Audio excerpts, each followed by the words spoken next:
আসা হয় ফ্লুইড না, টিস্যু আনা। ফিজিওথেরাপিতে আমরা অ্যাসপিরেশনটা আসলে অ্যাপ্লাই করে করি না এইভাবে।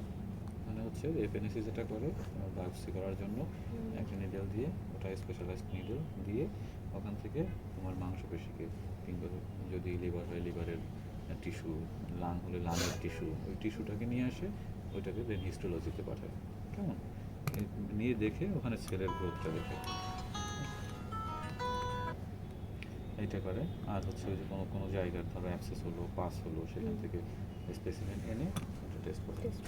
আচ্ছা, তো এখন যেটা হচ্ছে যে যেটা বলতে গেলাম যে আমাদের জয়েন্টে অস্টিওআর্থ্রাইটিস থাকলে জয়েন্ট ডিফিউশন থাকে, তাই না? জয়েন্ট খুলে যায়, মানে ফ্লুইড অ্যাকুমুলেশন থাকে। তো সেই ক্ষেত্রে আমার আদৌ জয়েন্ট ডিফিউশন আছে কি না, জয়েন্টে ফ্লুইড আছে কি না, না জয়েন্টটা হচ্ছে ইনফ্লামেশন হয়ে মানে ফুলে গেছে, এটা বোঝার জন্য একটা টেস্ট আছে। এটাকে বলা হয় প্যাটেলার ট্যাপ টেস্ট অথবা প্যাটেলার ট্যাপিং টেস্ট। সেটা কেমন, যে তুমি যখন প্যাটেলাটাকে একটু আপওয়ার্ড লিফট করবা, আপওয়ার্ড লিফট করে, ধরো আমি আপওয়ার্ড লিফট করে ধরে রাখলাম, লিফট করে এটার উপর ট্যাপ করলে মনে হয় যেমন প্যাটেলটা ওটা ভাসতেছে পানিতে, যেমন কোনো কিছু রেখে একটা নৌকা যেমন দোলে অনেকটা মনে হবে যে ওরকম তুলতেছে। এখানে যেমন হার্ড হয়ে আছে, আমি বুঝতেছি কোনো মুভমেন্ট পাচ্ছি না, কিন্তু যদি ফ্লুইড থাকে তাহলে এটা মনে হবে যেন ভাসমান, ট্যাপ দিলাম দুলতেছে এরকম। তো এইটা থাকলে তখন আমরা বুঝবো যে এখানে অ্যাসপিরেশন আছে।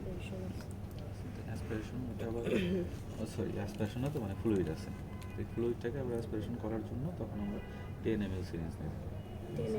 10 ml সিরিঞ্জ, 10 ml সিরিঞ্জ নিয়ে তোমার প্রসিডিউর একই, তোমাকে এখানে যে পজিশন দেখাইছি এই পয়েন্টেই নিডল ইনসার্ট করবো।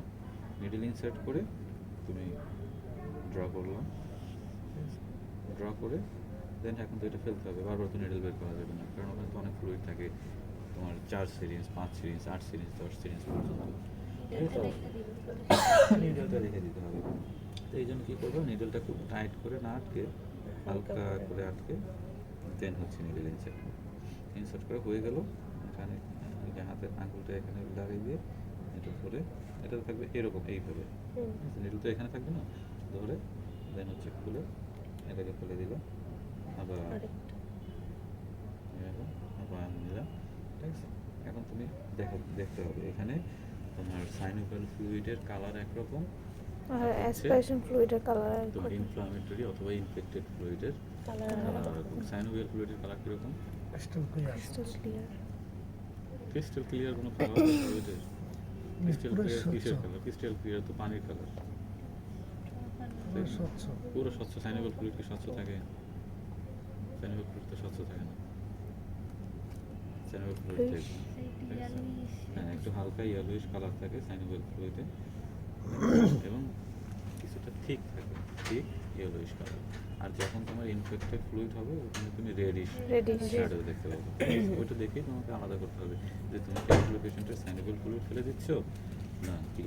তো যাই হোক, এখন কথা হচ্ছে তুমি এটা করলাম, ফ্লুইড বের করলাম, করে দেন হচ্ছে দেখতেছো যে ওখান থেকে আর আসতেছে না, তখন তোমাকে নিডলটা একটু বের করে নিডলের ডিরেকশন চেঞ্জ করতে হবে, চেঞ্জ করে আবার নিতে হবে, আবার ডিরেকশন, এরকম 4-5 বার ডিরেকশন চেঞ্জ করে করে তোমাকে ফ্লুইডগুলো নিতে হবে, একটু বের করে আবার। আচ্ছা যাই হোক, অনেক কথা বললাম, তাহলে আমরা এখন সরাসরি প্রসিডিউরে চলে যাই।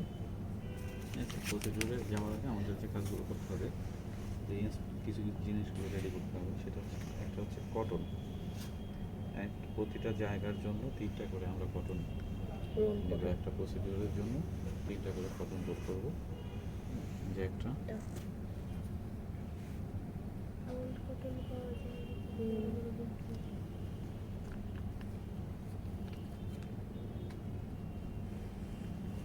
আমি ধরে রাখবো, হালকা করে চাপ দেবো না, ধরে রাখবো, বের করতে হবে, নিডলটা বের করতে হবে, মানে আস্তে আস্তে ধীরে ধীরে বের করা যাবে না, এক টান দিয়ে নিডল বের করে তুলতে হবে, বের করার সঙ্গে সঙ্গে এটা চেপে ধরতে হবে, ঠিক আছে? চেপে ধরে দেন যদি ব্লাড আসে তাহলে আমরা একটা ওয়ান টাইম ব্যান্ডেজ দিয়ে দেবো, না আসলে প্রয়োজন নেই, ঠিক আছে?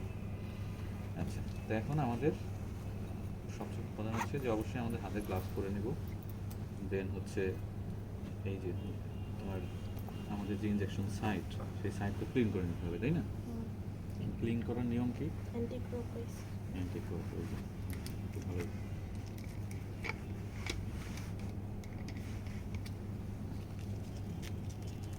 আগে আমরা মেডিসিন প্রিপারেশনটা দেখে নিই, রিড করে নিই।